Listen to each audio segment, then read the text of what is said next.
What's going on, everybody? Welcome back to another episode of Gaming with the Broscast, episode 283. I'm Harrison. I am joined by our other Nick, as always. Nick, how you doing, buddy? What's up? I'm doing good. It's a glorious Monday. Glorious Monday.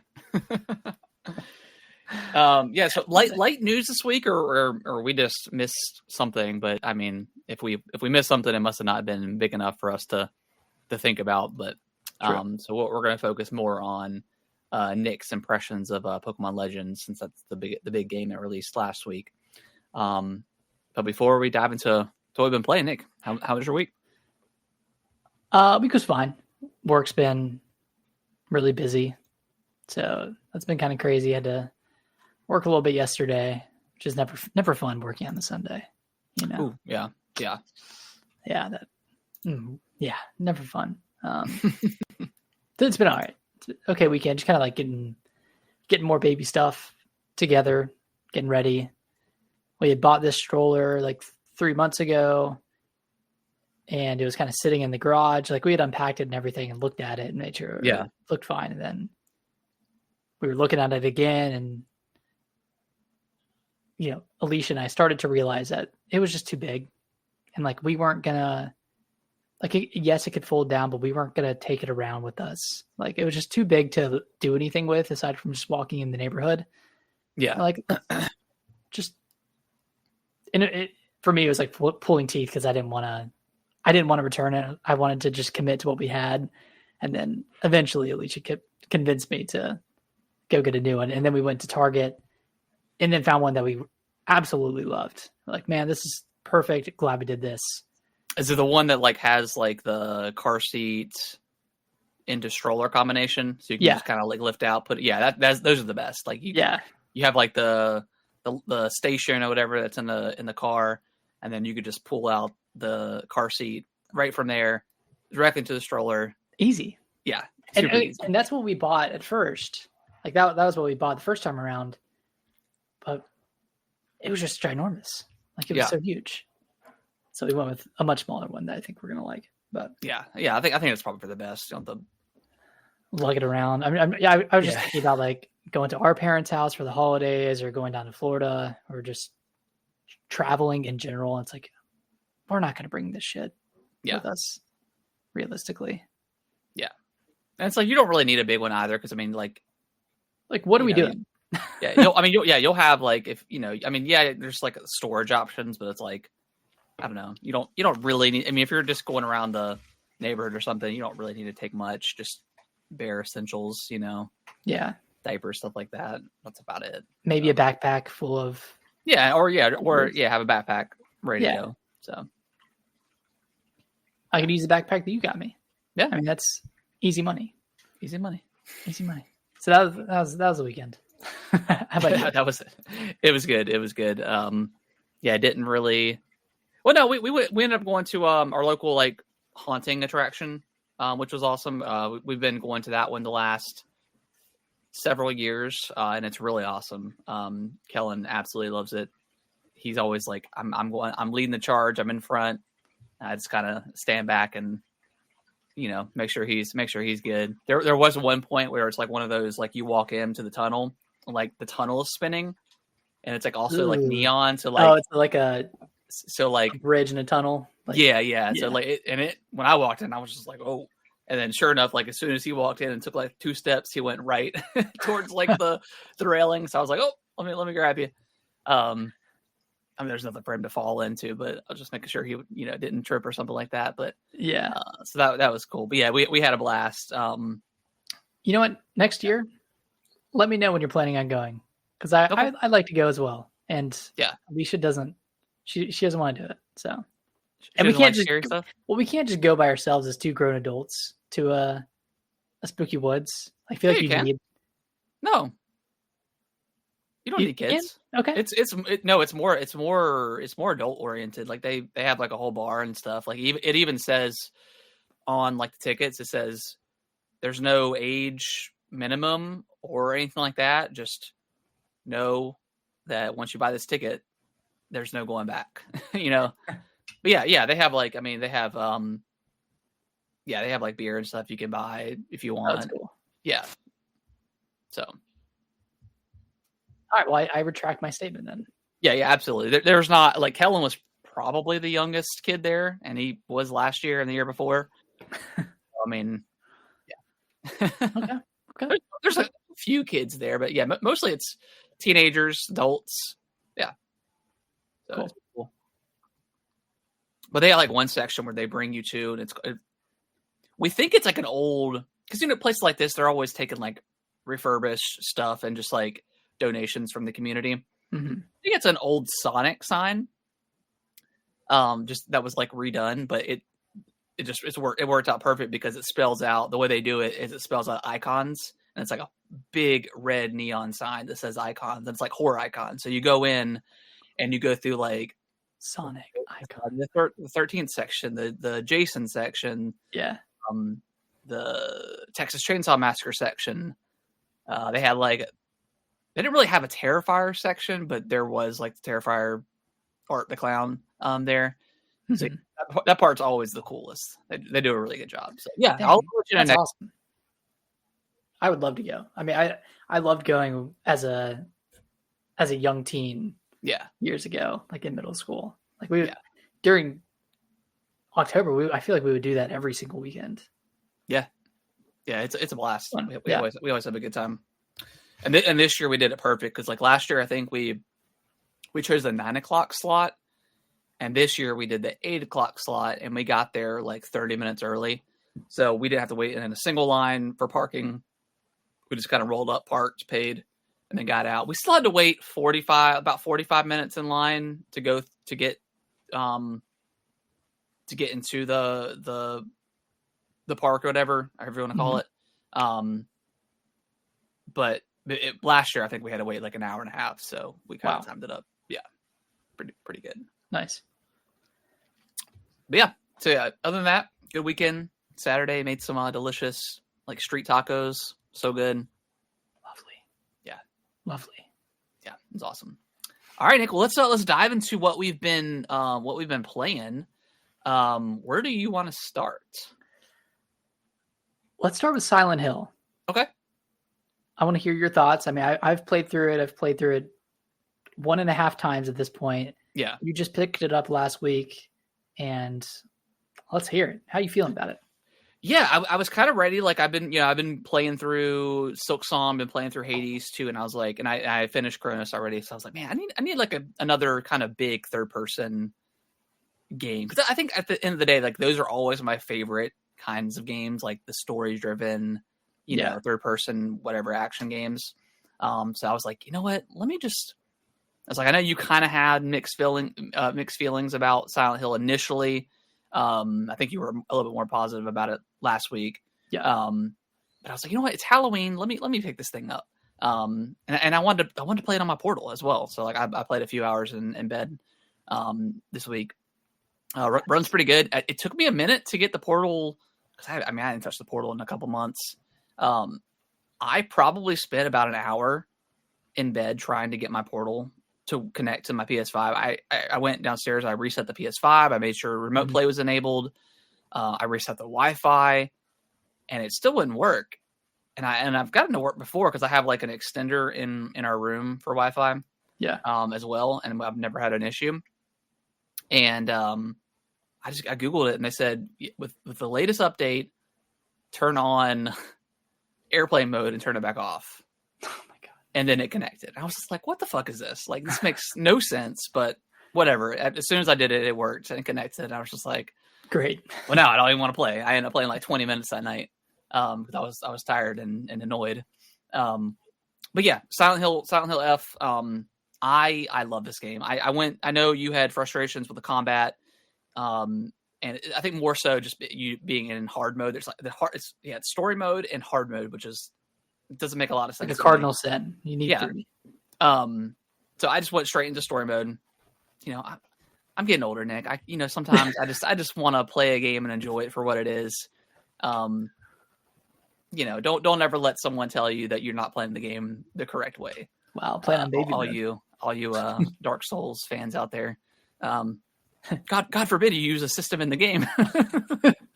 But yeah, the combat immediately clicked with me. Going in, like I wasn't quite sure how I would feel about it being melee only. Just because like literally every other survival horror game out there is, gun focused. There's melee options, but then like but at the end of the day, it's the guns that you kind of focus on, and then lock in that stuff. So I wasn't sure how I would feel, but after kind of playing with it for about an hour, I really enjoy it. Like, the finding weapons wasn't really an issue. So like I could kind of go through weapons as I chose. And, you have like the crowbar, baseball bat that's a little bit quicker. Then you have like the sledgehammer and like the axe that are a little bit slower, but obviously do more damage.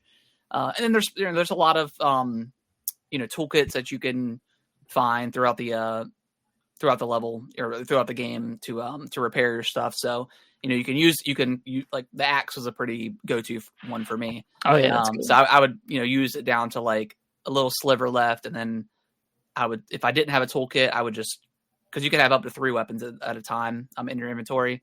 So I would just use my other weapons. And it really wasn't a huge deal, but yeah, just kind of getting used to like, like it, I know we use Dark Souls a lot as a reference when it's anything third person, but it kind of felt like a little bit Dark Souls just to me, and like with the combat, just especially with like the dodge, the weapon, like the light attack being on R1, heavy attack being on L2. You got the dodge. You have like your focus meter, where if you hold it down long enough, there's like a little ring that'll spin, and then you'll do more damage. And then you have like charm. Like I know you kind of already mentioned this, but I'll reiterate it. But you have charms, like a good any good survival horror game where you can, make the dodging timer easier or do more damage with less durable weapons or vice versa. So there's a lot of different options you can kind of play with. But yeah, I was really impressed with the kind of design of the town that you're in. Like it's very, very. I really enjoyed exploring all that stuff, as any good, survival horror game does. There's not a lot of like kind of going back, it's, at least from what I can tell, because a lot of stuff gets blocked off as the story progresses. Yeah, and then you can kind of go back, but it's more on the linear side than most survival horror games. But I really enjoyed the town, really going through that. I love it's definitely not as scary as Silent Hill 2. Like pretty far from Silent Hill 2 in terms of scare factor. I do love the fact that they like with the in Silent Hill 2, like the siren sound. I love how they incorporate like the Japanese, like, I'm not exactly sure what instrument it is, but it's obviously a very Japanese sounding like horn or sound like that. Love that. Enemy design, I think is really, really great. Like just seeing, like you hear the music of like the kind of the first enemies you come across, like the stitched up, like mannequins almost. I love like when they're not in your lane and then you see them and then they jump over like a fence or something and come at like, I love stuff like that. And the story is super, super interesting. So yeah, I'm very high on this game. That's awesome. Yeah. You texted me about the scarecrows last week. I was more frustrated with that section than I was scared. It was really hard to figure out what to do. Like, well, I knew what to do. I just couldn't tell which one was not going to attack me. Yeah, and that's what I mean. Like, it was hard. Yeah. Like, the first 3, I feel like were relatively easy. And then the last, I think there were 5 total. So the last 2, those were really confusing. And then there were just a lot of scarecrows. Yeah, that last section, there was like probably like 10. And I was just like, oh, man, this is a little bit much. And I was like, I'm glad I'm playing this on story mode because I know this would be super frustrating if it was on That's the point higher I switched difficulty. From hard story. I was like, you know what? That was like an hour and a half in. Okay. Yeah. Yeah. How did you feel seeing those again in the school when you walked out of that one room and then you walked they're all just standing there. Yeah, that got me. I was like, ooh, like there were some like genuine moments where in that scarecrow scene in the field where you just kind of feel like your skin crawling a little bit. I've had a couple of moments like that in this game. Nothing other than that, nothing like I don't know what's called the other world that you go into. Like I call it like the shrine. Yeah, world. Like that. None of that stuff is really really scary. I find more of the actual world itself more scary. But yeah, I mean, I'm digging the story. I love how like you, I think you said last week or when we first initially talked about it, like every bit of dialogue is just kind of weird.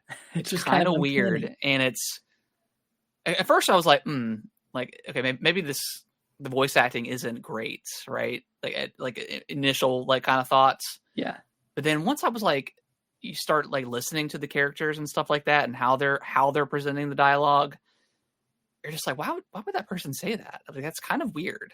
And then you kind of start thinking about like, there's some stuff going on with your character that, I'm not going to say anything spoiler, but like halfway through it, I was like, like, is this person this? Like, yeah, you know what I mean? Like, yeah.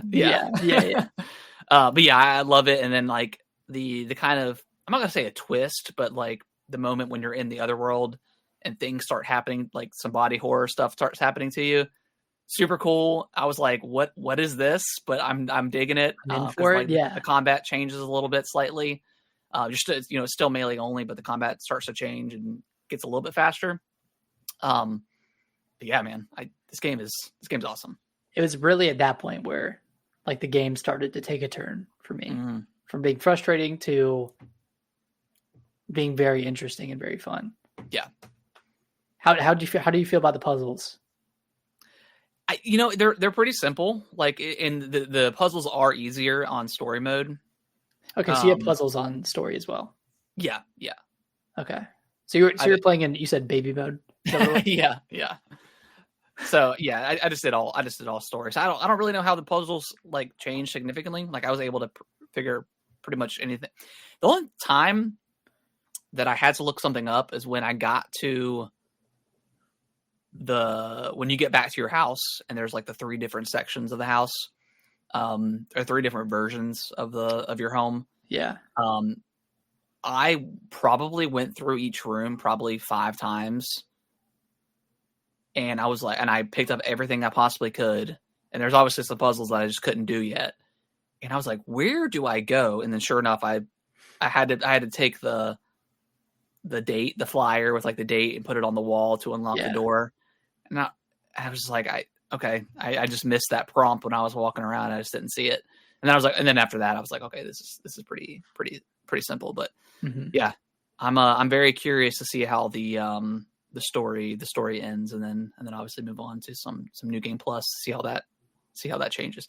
Now that you're on New Game Plus, are there significant changes to the story or stuff like you get some more revelations or something like that? I think the ending of the game will recontextualize a lot of stuff that happens in the first half of the game, and then there's also different dialogue as well. Yeah, and it's nice. You can, if you start a New Game Plus and you're watching a scene and you try to skip it, it'll say, "Hey, this has new dialogue. Are you sure you want to skip?" Interesting. Okay, that's cool. You can like kind of automatically try to skip a scene at the beginning, and if it has nothing new, it'll just skip it. Okay, it's really cool. Nice. Yeah, that's super convenient. That's awesome. Yeah. Have you actually? I don't even want to ask this question, but I'm very excited for you to reach the end of the game and hear your thoughts on what you think is going on, because I still don't know like exactly what happened, but yeah, it's just interesting because like you have you're following in like another world, you're following this fox man, and every step of the way there's someone or something saying, hey, do not trust this person. Yeah. And then you just obviously you have to or whatever. But yeah, it's very, very interesting. Yeah, I'm really enjoying it. Yeah. Nice. It's cool. Other than that, I have not played. I think I played maybe a little bit of Hades. Did a couple of runs, but didn't change much. Have you made it past the sirens? Yeah. I've gotten past the sirens, and I made it to Cerberus a couple times and died both times, I believe. So yeah, just kind of chipping away at it. It's like my exact progress. Like without fail, I would spend 2 to 3 tries on a boss. Yeah. And then the next run, I'd get to the next boss and then do another 2 to 3. Like something about this game just works so well where by the 3rd time you've fought a boss, you know it. Yeah. Well, I mean, like the sirens, like it's very much up in the air if I'm gonna complete or be able to beat that in a run. They're a little bit hard for me at the moment, so that's kind of the hiccup that I have right now. I can beat them most of the time, but if I don't have a good run, then I'm just not going to. But yeah, I'm still enjoying still enjoying this game. I'll get back to it after I finish up Silent Hill. But yeah, it's real good. Well, I've been playing it a shit ton. I rolled credits this morning. I had to do one more run to like fully beat the game, and I did that this morning. I love it so much. Like this game is so incredible. It might be. It's probably my favorite roguelike that I've ever played. Like I'd put it like up with something like Slay the Spire. I'd put it above Balatro. I mean, Balatro is kind of. I don't know if that's like a really roguelike, but dude, Hades 2 is so good. It's incredible. I'm excited to play more of it. You know, I've been wanting to play more Pokemon Legends ZA, but I keep getting pulled into freaking Hades because every run is so different. Every run is so fun. I'll go into a run. I'll begin it. I'll go through a couple of rooms. I'm like, I don't love my build. Like, I don't love, the boon on my attack or the boon on my special. I'm like, I don't know if I'm going to make it very far into this run. And I end up clearing it or getting as far as I have before. Pretty far, like, yeah. Yeah, it's like... Sometimes you just get the right, like, you start off bad and you just get a couple of good boons or upgrades or whatever, and all of a sudden you're like, is this it? Is this the run? Is this the one?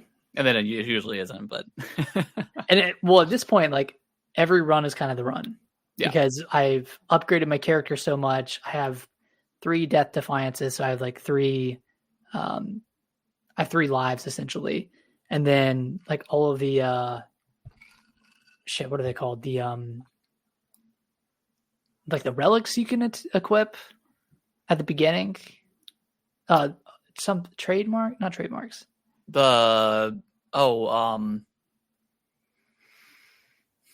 yeah, I know what you're talking about, the ones you get from like gifting people.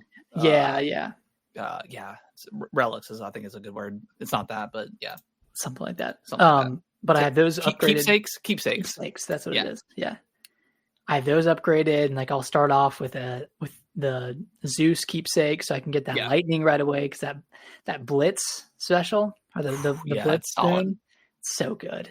I'll do that, and after what's your favorite like what's your go-to weapon? The staff. The first at the beginning. Yeah, okay. That's the one I have the most wins with. Okay. I'll do that with.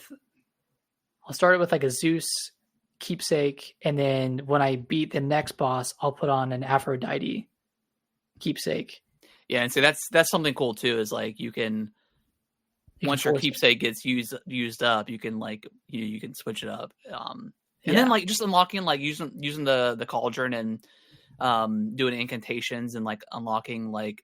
Okay, after this arena, you might get, something like a little like save point or something like that, where you can kind of get a little bit of health back, or maybe there'd be like a Charon cauldron where you can buy like a fountain or something. Yeah, it really is like literally every run, even if it's like very small and doesn't feel like significant, you're always doing something. Yeah. So even if it's like a keepsake, like you're like, I'm gonna upgrade this keepsake, and if you clear 20, 30 rooms, that's probably gonna upgrade that one keepsake. So even just something like that, yeah. And then this game's good, man. Then you can unlock an incantation that progresses keepsakes twice as fast. It's like, that's amazing. Yeah, that's great. There's a lot of stuff I haven't unlocked yet, so I'm excited to dive more into it. It's real good, man. It plays so good. I mean, it is like the perfect, I got 15 minutes. Let me go through it, and maybe it'll be longer, but dude, it's always longer. Yeah, because you got to play the run, and then you got to do all the stuff after you beat the run, or after you like die or finish the run. I mean, it's kind of got like me. I'm not super into roguelikes. But this is like the same level of like maybe like Balatro in a way where I'm working and I'm like, I'm not really doing something. Let me grab my Switch and do a quick little run, you know? Yeah. So yeah, Like free, if you have a free 30 minutes or like, I've been playing like one run before bed. Yeah. And that's awesome. Just see what happens. You know, roll the dice a little bit. Just roll the dice. That's awesome.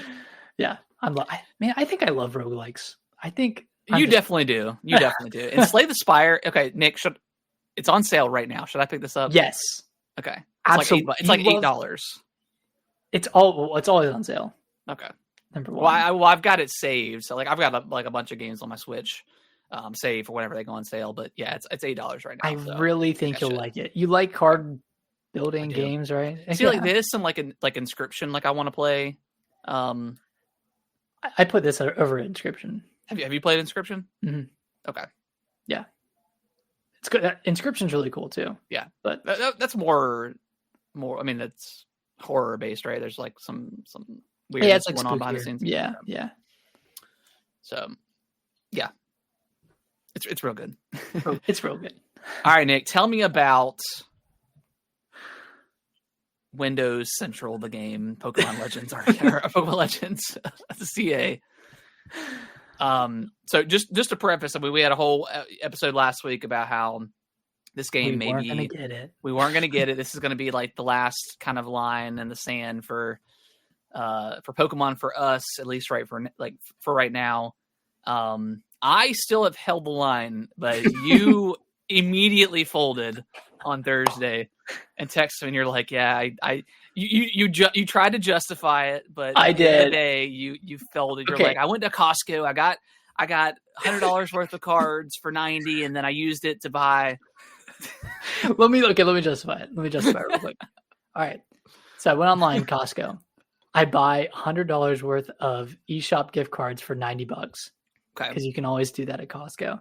Right. And then I use those $100 to buy 2 game vouchers from the eShop, which lets you buy full price games. So basically, right off the jump, saving $30. Okay. But I have to buy another game. Like you know what I mean? Like I have to use it on another game. What I didn't realize is that I can only use the game voucher on the Nintendo Switch 1 version of the game, so I still had to pay an extra $10 to get ZA. Yeah. And I'll have to do the same thing with Prime 4 because I'm going to use the voucher for Prime 4.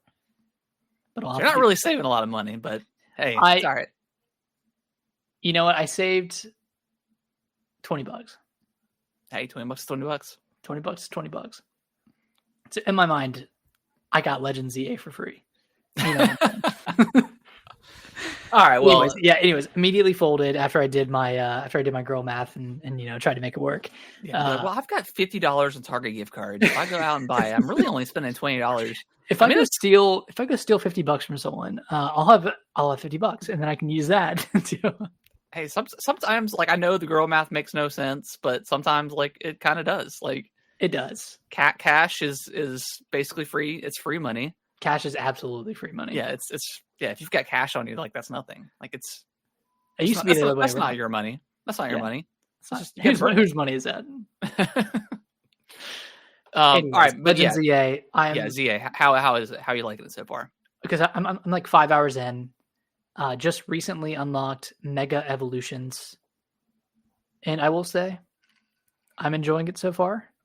I like the combat. I like running around the city, doing little parkour stuff, climbing on top of rooftops, sneaking up on unsuspecting trainers and just annihilating their Pokemon from behind.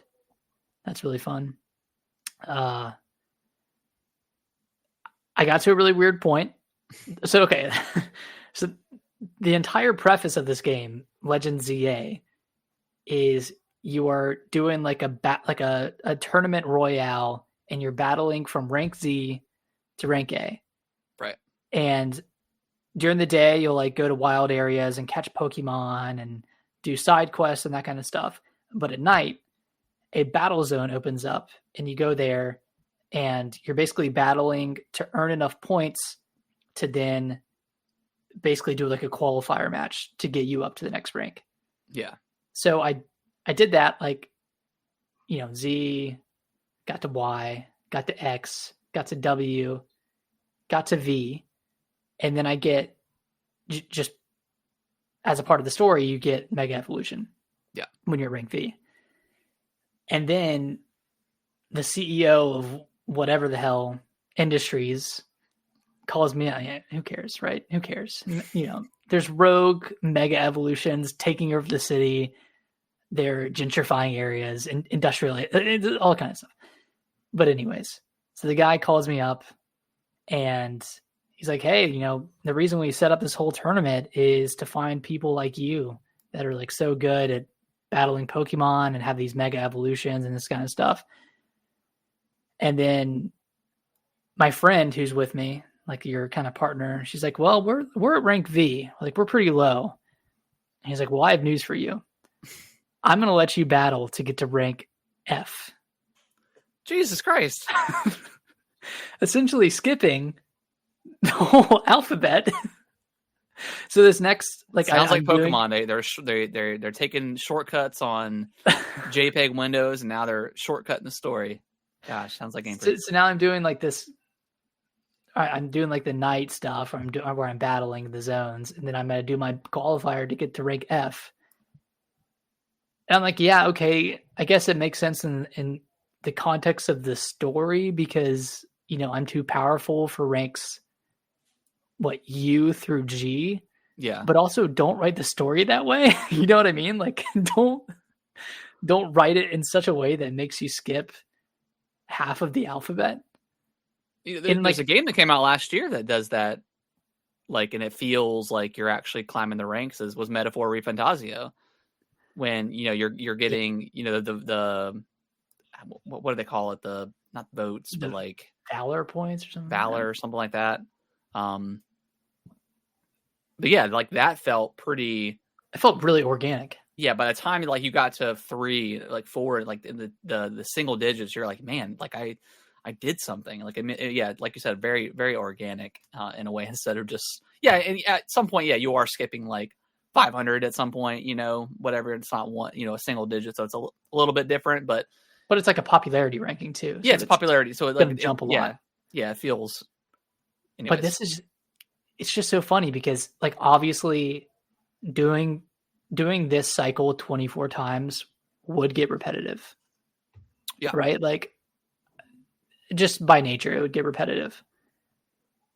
But don't build the game around it if you're not going to have Z to A. You know what I mean? It's Z to what V, and then Z to V, and then F to A. I mean, that's not as catchy. Not as catchy of a title. So that's where I'm at right now, which is, like, honestly, I'm fine with it from a gameplay perspective because, like I said, like, that's going to get super repetitive, and it's probably more exciting doing these battles up in the F rank anyways. Because, like, my Pokemon are already up to low 30s, high 20s at this point. And I played for 5 hours. So, like, they level up pretty fast. Like, there's the XP sharing that's just always on. You're catching Pokemon all the time. Yeah. Like, you're always getting XP, and then I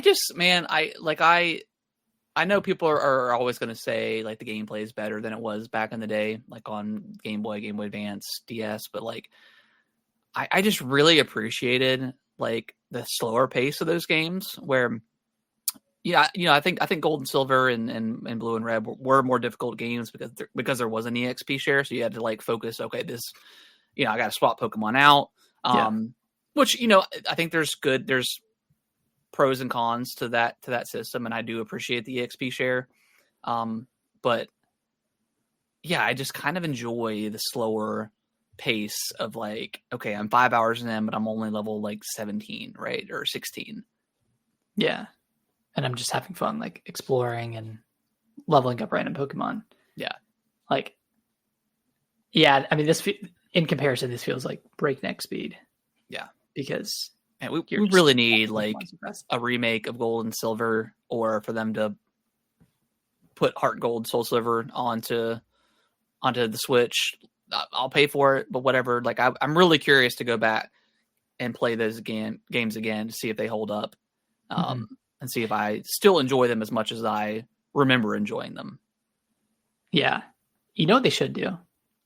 They should make a new Pokemon or a spin-off or a remake or something.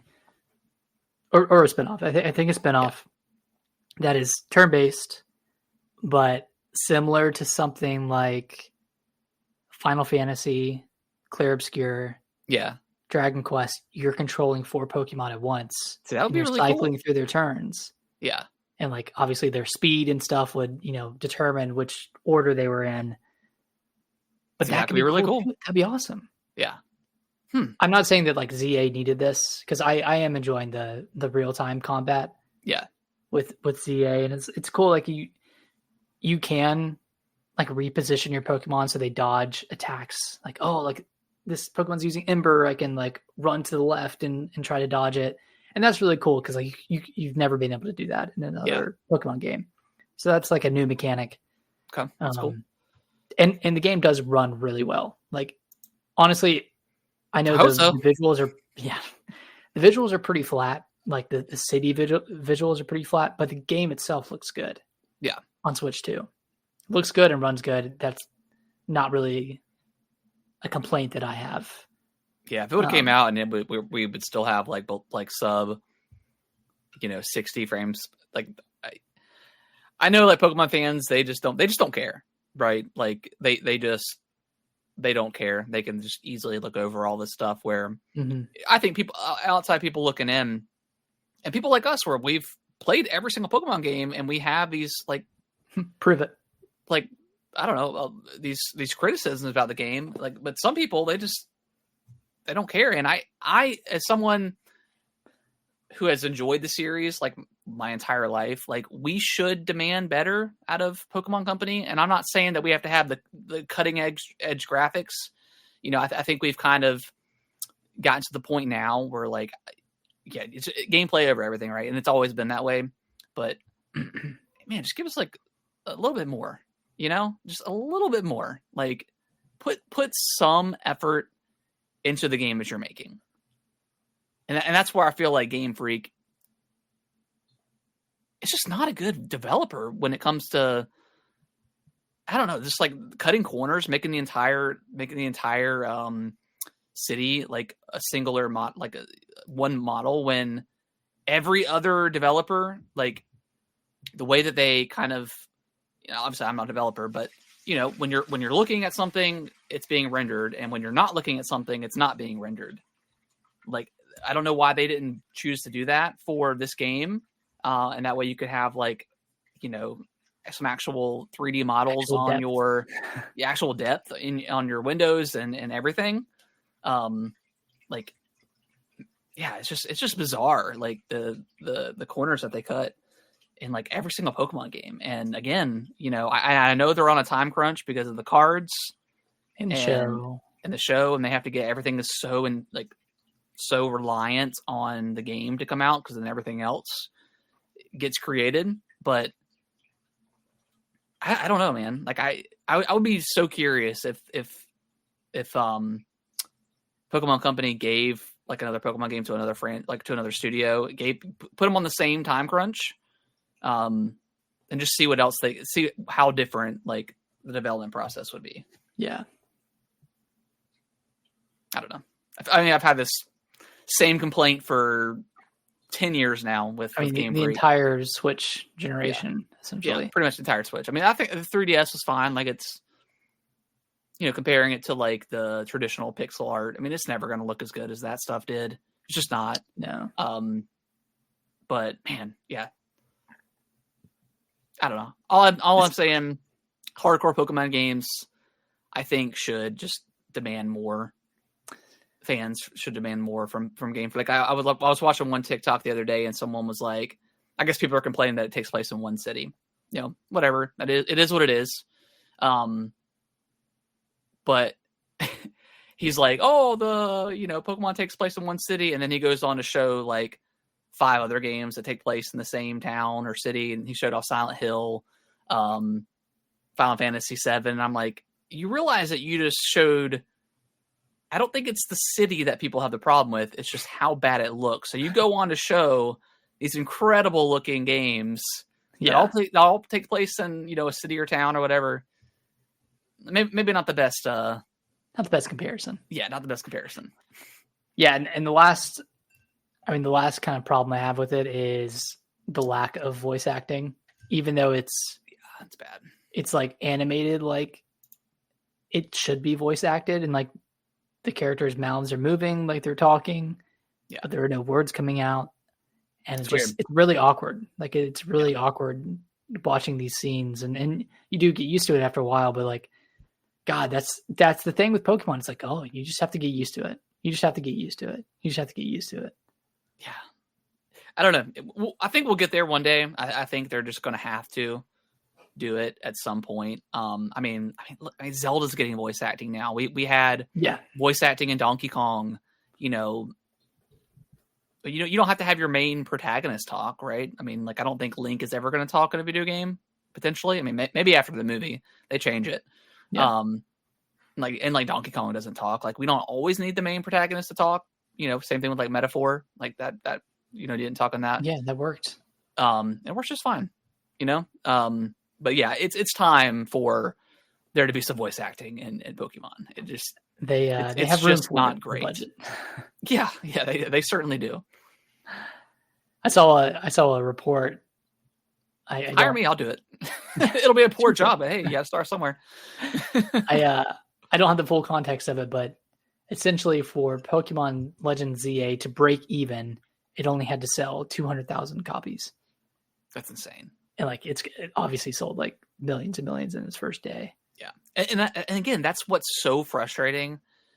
Is again, I'm not wanting like these super like, you know, high fidelity graphics, but just something a little bit better, something a tad bit better. And I think we're getting there. Yeah, I think ZA it's a step in the right direction. It's not there. No, at all. But it's still a Switch game, right? At the end of the day, it's still, and that's the problem as well. Switch game. Like whenever like the rumored, you know, Winds and Waves next year, that's coming out, you know, 10th gen Switch 2 exclusive. To me, that'll be like the make or break. It's like, okay, are we finally making this next step into getting some better looking stuff? You know, out of Game Freak and out of the Pokemon Company, or are we just forever going to be stuck in this just mediocrity of visuals? But I remember having the same thought going into the Switch with Sword and Shield. I was really excited to see what they would do with Pokemon in 3D. Yeah. And Sword and Shield looked like buns. Yeah. At least in the wild area, like in the open wild area zones. Yeah. Yeah, I don't know. I guess you know, if ZA looked incredible, and let's face it, right? We're in one city. Like it should look incredible. It should look amazing. This should have been the best looking Pokemon game ever, right? And maybe it is.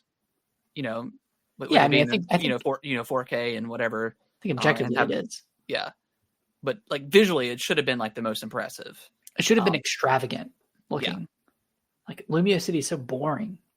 Yeah. And again, like you're in one city, so you could just really like the fact that there's not more details in this game is like beyond me. Like I genuinely don't understand at all. Because like first of all, the whole concept of Pokemon is searching far and wide. You're exploring. There's no exploring in this game, right? It's just one city. I mean, I think I was watching a beat 'em up stream and he was able to cross a city like one into the other within like maybe under 2 minutes. So there's not a lot of, you know, it's not that expansive. Yeah. So you strip away the whole identity of Pokemon and exploring, and you're stuck in one city, which is fine. Like I'm not focus on battling, you know, that's but it's like, man, like just we couldn't get finer details. Like I don't necessarily need the graphics to be better, but like we couldn't get, you know, we couldn't be able to walk into shops in this game. Like you know, you could walk into shops in red and blue, but we can't do it here. You got your barista standing outside the coffee shop. And the Pokemon centers are like open air. Not even doesn't even hand you the item. It just appears in your inventory. Like there's no animation. Like what? Like come on. Yeah, that is kind of strange. But it's like little stuff like that where you don't notice it until you notice it, and then it all hits at once, and you're like, oh man, like it does seem like they cut corners here. Yeah, and I think it wouldn't have been a big deal if they just made the windows nicer. Yeah, window gate. Got him. But I'm glad you're enjoying it. I may pick it up one day. I'm not quite sure. I think it was Wednesday night. I was putting Kellen to bed. I was like, hey, the new Pokemon game comes out tomorrow. You want to like play through it with me? And he's like, no, I'm good. I just want to open the cards. I'm like, wow. Okay. And that was it. And then I woke up. I was like, And then I texted, and then you texted me, and I was like, oh, let me know what your thoughts are. And then I was like watching videos and stuff, and I was like, But yeah, I mean, it's different from Arceus. I don't know if I like it better or worse yet. And maybe if I went back and played Arceus, I would like it less than I did when I initially played it, because I really liked it when I played it, but my problem with it was with the graphics and the performance. Yeah. And now that's not the problem. It's more so the sameness of it. So.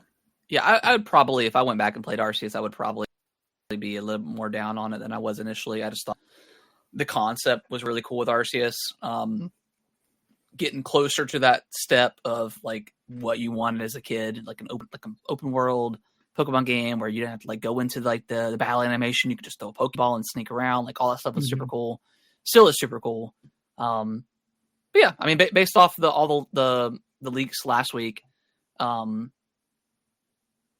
it seems like we might be finally getting into that direction. We just got to wait a little bit longer with Gen 10. Yeah. Did you see, speaking of the leaks, did you see Centro Leaks on Twitter, like throwing a fit about his stuff getting taken down? And I'm just like, dude, like, what do you expect, man? Like you're a leak account. Like you post leaks and they're probably going to get taken down. Yeah. He was like throwing a fit about him. Or that like, why are you threatening to sue people? Like, what's going on? Yeah, that was the crazy part. Is like, what grounds do you have to sue on? Like, I guess like freedom, like, I guess he freedom of speech or freedom to report. I guess I don't know that he was just sharing the leaks. He wasn't the one. Yeah, he wasn't the person that was leaking the stuff. He was just, but he was the only person that was doing it, right? So like he had to have known like where it came. So I don't know exactly how that works, but yeah, I don't know. It's strange. He very well could be the person leaking it, and then. He has like an alt account, and then like the main account is the one where he's like, whatever. Bold move though. Yeah, interesting. And I said, I was like, dude, leaks are just bad for the industry in general. Like, I absolutely hate it. Like, it just ruins everything. It's like people, especially gamers, they cannot handle seeing information that you're not supposed to be seeing. I mean, look at Wolverine last year with that huge leak. People are like, "Oh, the game looks like shit. It looks like ass." Well, yeah, it's an early build. Like, do you expect them to announce a game and then it's gonna be ready in 3 months? Like, and it just looks like that. They have to start somewhere. Like, so that gamers especially. There's like a cognitive dissonance of like seeing a work in progress that you're not supposed to see, and then trying not to have over harsh opinions. Yeah, like just. You're not supposed to see that. Like you they do not deserve to have this information. Like, no, they can't handle it. They just cannot. They can't handle having that much power, that much information, seeing stuff behind the scenes. Start becoming an armchair developer. Yeah, it's like I don't know how many like Halo Vidoc videos back in the day did you not watch? Apparently, like that stuff is so cool. And like I saw that stuff, and it's like it looks like a super duper early build of the game. Like, what do you expect? Yeah, like they haven't tacked on like the visuals or anything. It's just models. Like it's anyways. All right. Well, anything else you've been playing? I do want to pick up Ball Pit. Yeah, I don't know if you've heard of this. That looks the Devolver. Yeah, Devolver joint. Any Devolver game is always, it's probably always going to be solid. yeah. And then Skate Story comes out in December. I'm really excited about that one. Yeah, that one looks cool. I've seen a ton of like stuff on Twitter about it. Yeah. So yeah, that looks cool. Yeah, Devolver's always like they're always putting out cool stuff. Yeah. But no, I have not played anything else. Okay. All right, well, let's dive over into the news here. We'll go briefly through some. So Ninja Gaiden 4, I believe that comes out this week. Tomorrow. Tomorrow. Okay. That is sitting at an 82 on Metacritic. I thought it would be a little bit higher. I thought maybe like higher 80s. So I mean, it doesn't really matter. I think I still have my Game Pass subscription, so I might play it. I went back and played that Ninja Gaiden 2 remake, and I enjoyed it, but I didn't finish it. It did feel a little bit stiff. Like it definitely felt like a 360 game that was just visually enhanced. So I will be curious to see how Ninja Gaiden 4 plays. But yeah, I mean, 82 is not a bad score at all. I thought it might have been a little bit higher. And then Keeper, this was more shocking, I think. I thought this could potentially be 88, 89, 90 game. This is from Double Fine, Tim Schafer studio. People that made Psychonauts 2 and a whole bunch of other like darling kind of indie games. Sitting at a 78. Nick, you had pointed out that it was initially reviewed pretty well. Yeah, it started off as like an 87. Yeah, I guess more people played it over the weekend and like did a quick review of it. Yeah, I don't know. It's great though. Like I heard it's just kind of a very self-reflective, quiet game. I mean, he plays a lighthouse that doesn't speak at all, so there's no dialogue in the game, and you're just doing like a bunch of like lighthouse-based puzzles, like shining light at random objects, and you have this bird that's working with you. So like it sounds like kind of endearing, like non-offensive, Yeah. I mean, I want to play it at some point. I heard it's pretty short, like 5 to 6 hours. Well, I don't know, because I was watching the Kind of Funny review, and Paris was, I think Paris literally said he beat it in like 7 hours, but then Mike beat it in like 3. So I'm like, what? How does that even like even I think it was Blessing was like, he's like, Mike, I genuinely don't know how you beat this game in 3 hours. Like I don't know. But sure enough, so anywhere between 3 and 7, 8 hours. Okay. Who knows? But yeah, I do want to play it. It looks very like visually, it looks pretty damn good. Yeah. And then our last story, Resident Evil 0 remake potentially leaked. It's reported to be coming out for 2028 or in 2028. Jesus. It's a little ways away. I mean, we got 9 next year, Requiem, and then we'll probably have like maybe 5 remake. I would assume maybe in 2027. 5 or Code Veronica. Yeah, and then, this is from IGN. Capcom's upcoming unannounced Resident Evil 0 remake will reportedly launch in 2028 and feature the lead actor from Square Enix's Guardians of the Galaxy video game, which that is an excellent game. I know that game did not sell very well. Last year, IGN verified a report by noted Resident Evil leaker Dusk Golem that claimed Capcom would continue its remaking its classic Resident Evil back catalog with new versions of both Resident Evil Code Veronica and Resident Evil 0 in development. Now, he suggests the Code Veronica remake is targeting a Q1 2027 release, and then 0 will be the next year after. Okay. So that makes sense. Man, they're like pumping these remakes and sequels out. I love it. They're all quality. I love this cadence. They're all. Yeah. I mean, I know like 3 was probably like the one that was kind of like hated on the most, just because it's so short. It got the clock tower sequence cut from it. Right. But it was like a year after 2. It was a year after 2, and I love the fact that it was so short, because I replayed that game like 3 or 4 times. Yeah, like I had a blast playing that game. It's fun. Yeah. So yeah, but I three. get it. Yeah, that was probably the weakest one out of all of them, for sure. Yeah, I think so. I mean, But they've nailed it though. I mean, 4 was excellent. You know, Village 5 was is awesome. yeah, Village was awesome. Yeah, I wonder if when 5 will be remade.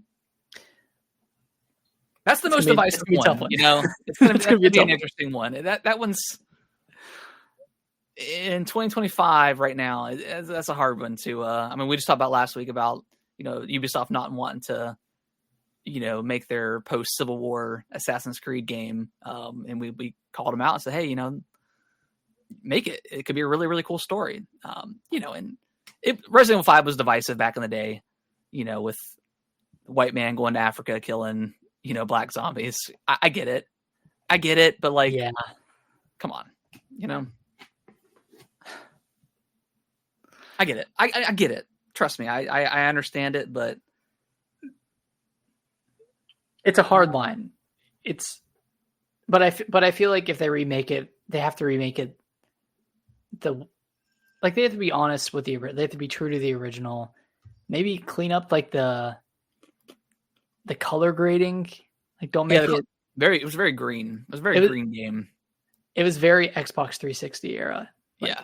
Like green and brown, like Gears of War. Gears, Gears. Yeah. Don't beat around the bush. I mean, we know it was Gears that did it. Gears of Brown. Yeah, we got Gears Brown. I think they will remake it at some point. I think it'll be like 2029 or later though, because we'll have 9 in 2026. We'll have Code Veronica 2027, 0 in 2028. And then probably a 5 remake, and then whatever Resident Evil 10 we get. Yeah. They're cooking. Yeah, they are absolutely cooking. I mean, okay, let me ask you this. Okay. Resident Evil 9, is Leon going to be there as a playable character?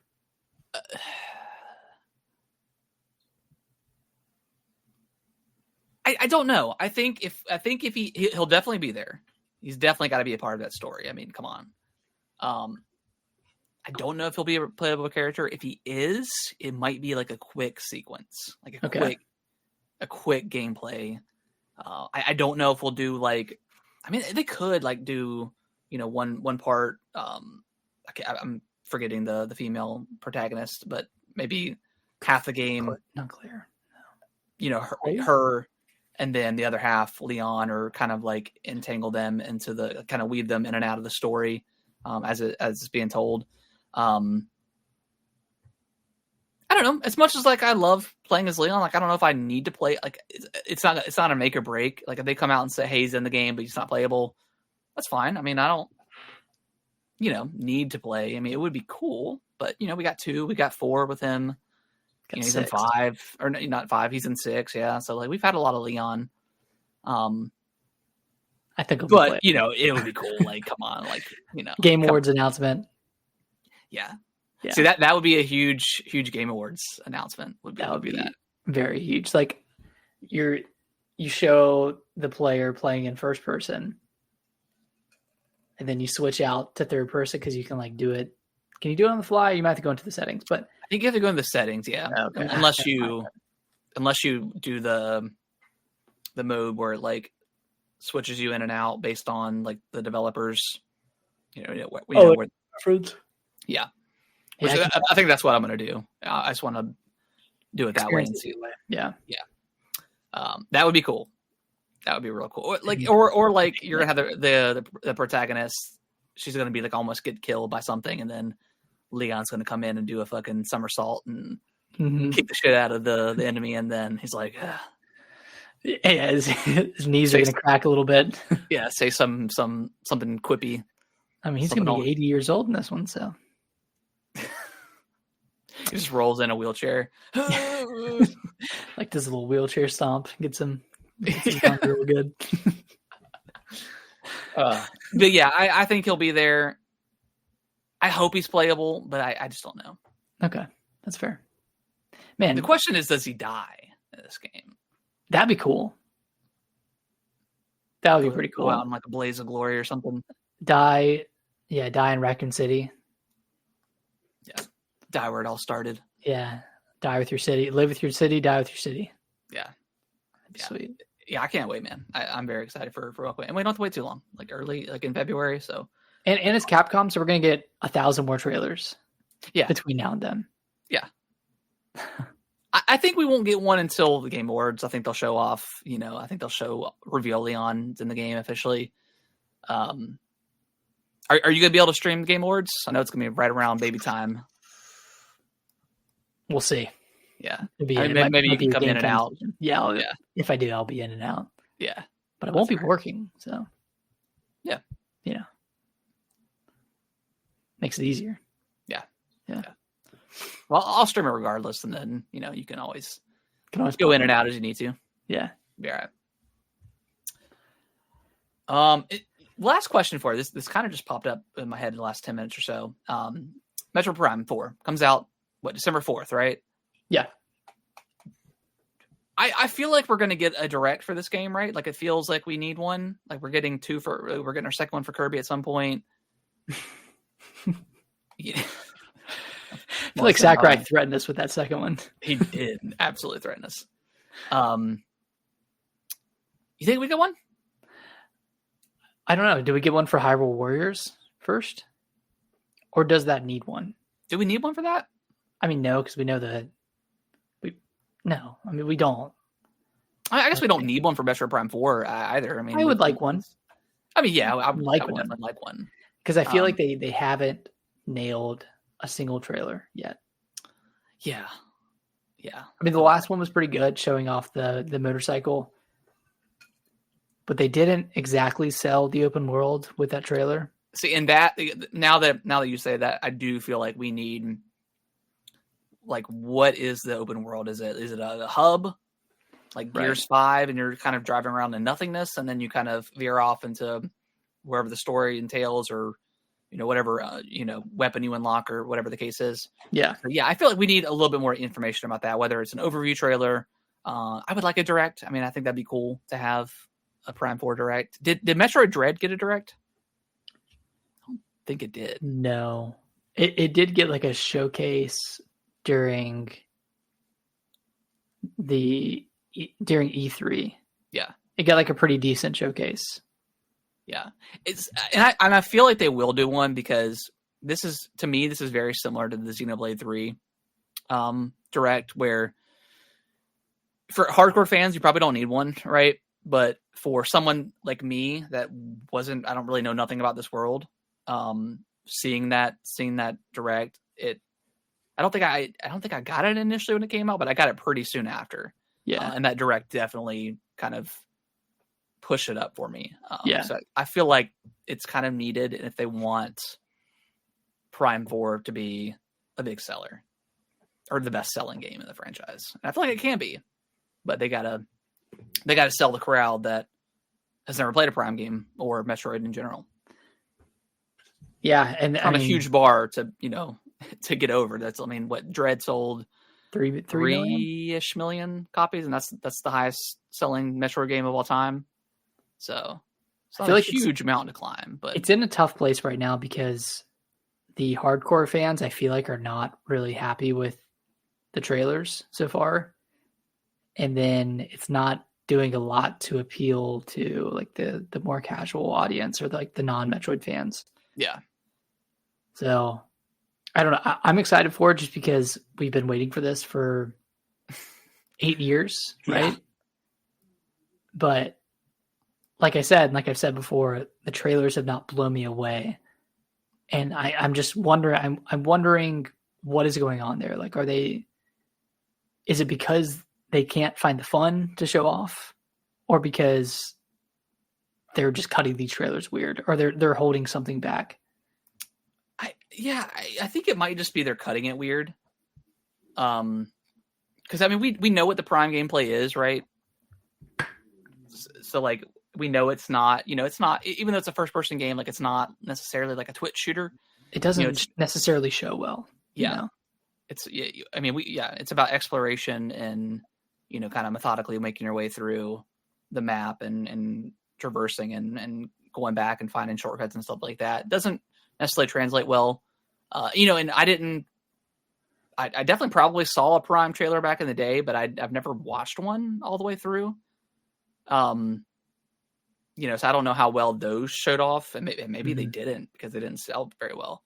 So yeah, I think a direct is absolutely needed. You have a Nintendo Direct for a specific game, it's going to get high views regardless because it's a direct. So I feel like it's absolutely needed. Yeah. I just think it's so weird that Kirby Air Riders got a direct so early. Yeah, that felt weird. But that's also Sakurai's call. Like, I feel like he had that trailer cut a year in advance.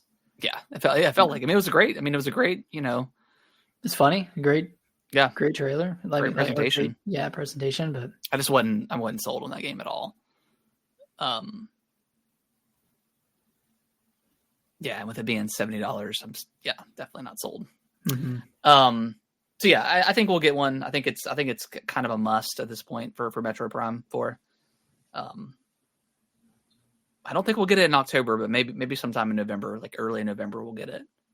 Yeah, I think early to mid, because like Age of Imprisonment comes out early November. I think it comes out like the 7th or 8th. Yeah. And then Air Riders comes out the 20-something, 22nd. 20th or 27th? I think it's the 20th. Yeah, that sounds right. So maybe between those two games, we'll get a direct, or like the week after Air Riders, we get. Yeah, because Air Riders is gonna have a second direct too. So like, where does that fall into place? Yeah, when's the second direct gonna hit the timeline? I feel like we could get that this week potentially. Yeah. I don't know. When does Age of Imprisonment? November 6th. Okay. Yeah, I'm excited for that game. That game looks really good. Yeah. All right, well, Nick, any final thoughts before we wrap the show up? No, not really. Just a thoughtless guy over here. just nothing going on in my head. To end the show? What is the next game that you are really excited for? The next game I'm probably Hyrule Warriors. I want to try Ninja Gaiden 4. I'm not pumped for it, I would say. Like, again, I didn't even realize it was releasing tomorrow. Outer Worlds 2, I'm curious about, but at this point, I'm not going to have Game Pass when that launches, and I'm not buying that game. So that may be something I revisit at a later time.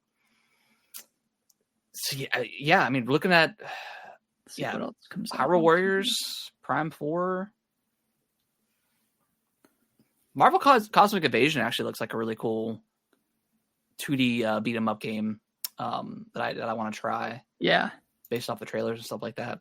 That looks cool. But other than that, yeah. Yeah, dude. That's it. Yeah, dude.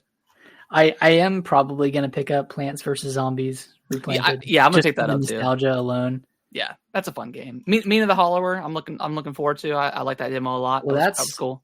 It's delayed indefinitely. It is delayed indefinitely. Yeah. Okay. Well, okay, they said a short delay, but we don't know what the context of that short delay is. Like, gotcha. Is that into 2026 or is that still coming in 2025? Okay.